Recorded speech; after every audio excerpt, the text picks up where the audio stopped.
নমস্কার বন্ধুরা, আজকে কথা বলবো বাংলা সিরিয়ালের টিআরপি নিয়ে। কারণ বাংলা সিরিয়ালের টিআরপি দিন দিন যা অবস্থা, বেঙ্গল টপার হচ্ছে 6+ টিআরপি নিয়ে, 6ও না 5+ নিয়ে বেঙ্গল টপার হচ্ছে। এমন একটা দিন আসবে দেখবো হিন্দি সিরিয়ালের মতো 2+ নিয়ে বেঙ্গল টপার হচ্ছে বাংলা সিরিয়ালগুলি। তার উপরে দুই চ্যানেলের মধ্যে এমন রেষারেষি চলছে, বুঝতেই পারছো কোন দুই চ্যানেলের মধ্যে কখন সিরিয়াল শেষ হচ্ছে কখন শুরু হচ্ছে বোঝাই যাচ্ছে না এই 45 মিনিটের খেলায়। তার মধ্যে আইপিএল, ভোটের নিউজ তো আছেই।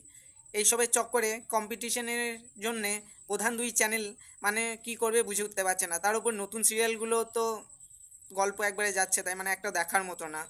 আমি সিরিয়ালগুলির নাম নিচ্ছি না, কারণ অনেকেই এখন সিরিয়াল দেখা ছেড়ে দিয়েছে। সত্যি কথা বলতে গেলে অনেক দর্শক কম হয়ে গেছে, কারণ বেছে বেছে এখন সিরিয়াল দেখতে হয়। কোনোটার গল্প ভালো, কোনোটার মানে সেই সেম কপি পেস্ট গল্প দেখতে ইচ্ছে করে না সত্যি কথা বলতে গেলে।